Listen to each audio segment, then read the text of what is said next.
ध्यान दो सारे दोस्तों को। भैया आज हम एक महत्वपूर्ण विषय के लिए इकट्ठे हुए हैं। ये आज जब कनागत चल रहे हैं, कनागतों में लास्ट वाले दिन मावस, ये मावस जागरण की एक अपना जो प्रक्रिया है वो प्रक्रिया का आज पालन कर रहे हैं हम। जागरण इस अमावस पे लोगों को फिर से हमें जागरूक करना है कि श्राद्ध की कनागतों की लास्ट के दिन अमावस को हमको बचाना है। इस दिन हमारे लोग गाय मार रहे हैं जाने अनजाने में। तो आप सबसे प्रार्थना, जितना हो सके लास्ट वाले दिन जो अमावस है, लास्ट वाले दिन उसको लोगों के लिए आपको ज़्यादा से ज़्यादा जागरूक करना है कि इस दिन हमें गाय को बचाना है, ना कि मारना। देखिए, तलवार से गाय नहीं मरती, बर्छे से गाय नहीं मरती। इस अमावस वाले दिन गाय रोटी से मरती है। अब रोटी से कैसे मरती है? कई आदमी जो इसमें जुड़े हुए, अपने फेसबुक पे जुड़े और भी जुड़े हैं, वो सोचेंगे रोटी से कैसे मरती है। लास्ट वाले दिन, कनागत के लास्ट वाले दिन अमावस होती है जिस दिन, उस दिन हर घर से 16 जगह पर रोटी निकालते हैं हम। टिकड़ी बोलते हैं जिसे। किसी घर में कच्ची पूरी निकलती है, किसी घर में रोटी निकलती है। उस दिन हम 16 जगह के होते, वो क्या कहते हैं, पंडित जी कहते हैं भी गाय को दे के आओ।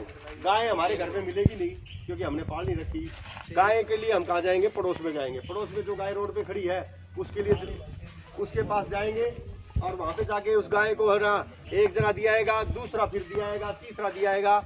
हमको यूं ही नहीं पता अब ये गाय कितना पचा सकती है। अब वो अनजान है, अनबोल है, उसको पता ही नहीं है अभी इसको कितना खाना चाहिए। वो 2 से 2.5 किलो अनाज ही पचा सकती है। उसके बदले में हम उसको 10, 20, 15, 20 पता नहीं कितना चढ़ा देते हैं। होता क्या है, हम तो कहते हैं, कई आदमी पूछो हमने तो एक पूरी दी है, एक रोटी दी है। अब यूं नहीं पता कि इस घर के अंदर 16, इस मोहल्ले के अंदर 150 घर है, कितनी हो जाएंगी। और हर घर से 16 अगर रोटी या टुकड़ी आएंगी तो कितनी हो जाएंगी। अब होता क्या है, 15-20 किलो हम उसके कच्चा या पक्का अनाज उस पेट में डाल देते हैं। 3 या 4 घंटे बाद उसको प्यास लगती है, वो अंदर का हिस्सा उसका अंदर का जो उसका है, असल में क्या होता है, उसके अंदर पहले ही पॉलीथीन होते हैं गाय के अंदर। अब वो पॉलीथीन हम धोते हैं तो उसके ऊपर 15-20 किलो आप आटा चून मिला के डालते हैं, तो वो रूमन घूमता है। वो रूमन घूमने के बाद उस रूमन को गैस बनेगी, अफार आएगी। वो 3 से 4, 5, 6 घंटे बाद अपने हिसाब से जितना जहर बनता है वो मर जाती है। तो हमको लोगों को बताना है कि आप इनको मार क्यों रहे हो।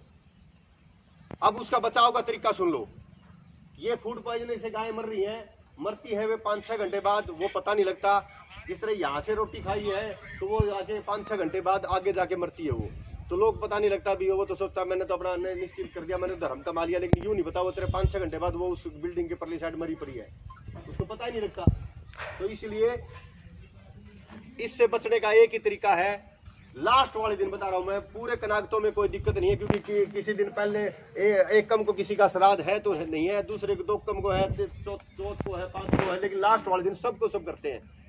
तो इसका बचाव का तरीका बता रहा हूं, ध्यान से सुनियो। लास्ट वाले दिन में फिर से ध्यान दो, लास्ट वाले दिन, अमावस वाले दिन किसी भी गाय को, रोड पे खड़ी गाय को गोग्रास नहीं देना। यही है इसका बचाव का तरीका गाय के पाप से बचने का।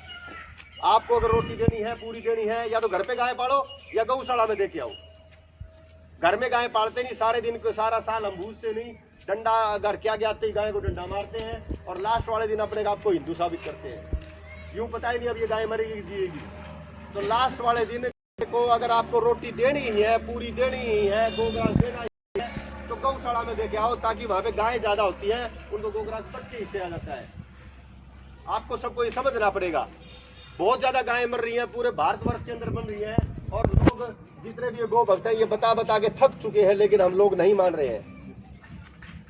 गाय को इस हिंदू धर्म में बहुत ही उच्च श्रेणी का दर्जा दिया गया है।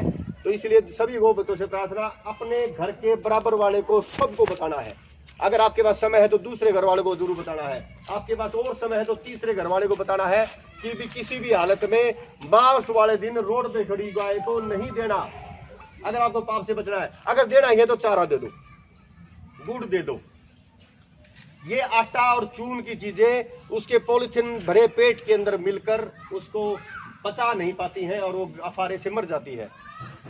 तो इसलिए मेरी प्रार्थना, कम से कम भी 1, 2, 3 घरों में आपको बताना है। अगर आप जिंदगी में आपने कभी गौ नहीं बचाई तो आप किसी पड़ोसी को बताकर और वो गाय बच जाएगी तो वो भी आपके खाते में लगेगा। जितने भाई से इसके मेरे वीडियो को देख रहे हैं वो सभी शेयर करें और ग्रुपों के अंदर करें। अगर आपको कभी भी गाय बचाने का मौका नहीं मिला तो मैं आपको सुनहरा मौका दे रहा हूं। आप 4 आदमियों को बताएं, 5 आदमियों को बताएं।